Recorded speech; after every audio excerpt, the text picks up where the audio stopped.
കണിയാപുരം കണ്ടലിൽ യുവതിയെ വീട്ടിനുള്ളിൽ മരിച്ച നിലയിൽ കണ്ടെത്തിയ സംഭവം കൊലപാതകമെന്ന് പോലീസ്. കഴുത്തിൽ കയർമുറുക്കിയാണ് കൊലപ്പെടുത്തിയതെന്ന് പ്രാഥമിക നിഗമനം. യുവതിയുടെ ആഭരണങ്ങളും മൊബൈൽ ഫോണും കാണാനില്ല. യുവതിക്കൊപ്പം താമസിച്ചിരുന്ന തമിഴ്നാട് സ്വദേശി രംഗനായി ഊർജിത തിരച്ചിലിലാണ് പോലീസ്.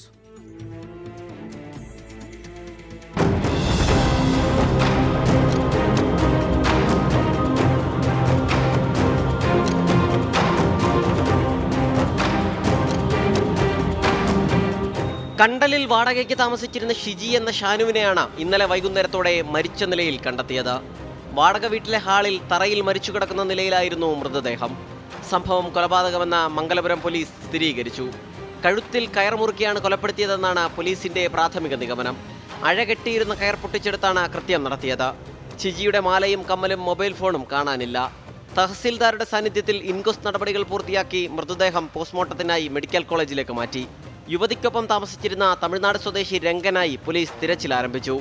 രംഗൻ തമിഴ്നാട്ടിലേക്ക് കടന്നതായാണ് അന്വേഷണ സംഘത്തിന്റെ നിഗമനം. പോലീസ് സ്ഥലത്തെത്തുകയും ചെയ്ത് പരിശോധിച്ചതിൽ പ്രാഥമികമായി മരണത്തിൽ ഒരു സംശയം തോന്നിയതിന്റെ അടിസ്ഥാനത്തിൽ ആർഡിയുടെ നേതൃത്വത്തിലുള്ള ഇൻക്വസ്റ്റ് നടപടികൾ പൂർത്തിയാക്കി. കൂടെ താമസിച്ചിരുന്ന വ്യക്തി ഇപ്പോൾ കാണുന്നില്ല. അയാൾ ഒളിവിൽ പോയിരിക്കുന്നതായിട്ടാണ് മനസ്സിലാക്കാൻ കഴിഞ്ഞത്. അയാളെ അന്വേഷിക്കുന്നുണ്ട്. എന്തായാലും മരണകാരണം ഉറപ്പുവരുത്തിയതിനു ശേഷം അതിനകത്ത് മറ്റെന്തെങ്കിലും ഉണ്ടെങ്കിൽ തീർച്ചയായിട്ടും പ്രതികളെ ഉടനെ പിടികൂടുന്നതാണ്. ഇന്നലെ വൈകിട്ട് സ്കൂൾ വിട്ടെത്തിയ ഷിജിയുടെ കുട്ടികളാണ് മൃതദേഹം കണ്ടത്. 8 വർഷങ്ങൾക്ക് മുൻപ് ആദ്യ ഭർത്താവ് മരിച്ച ഷിജി കുറച്ചുനാളായി രംഗനൊപ്പമാണ് താമസിക്കുന്നത്. സംഭവശേഷം ഹോട്ടൽ ജീവനക്കാരനായ രംഗൻ ഒളിവിൽ പോയതാണ് സംശയം ഇയാളിലേക്ക് നീങ്ങാൻ കാരണം. 24 തിരുവനന്തപുരം.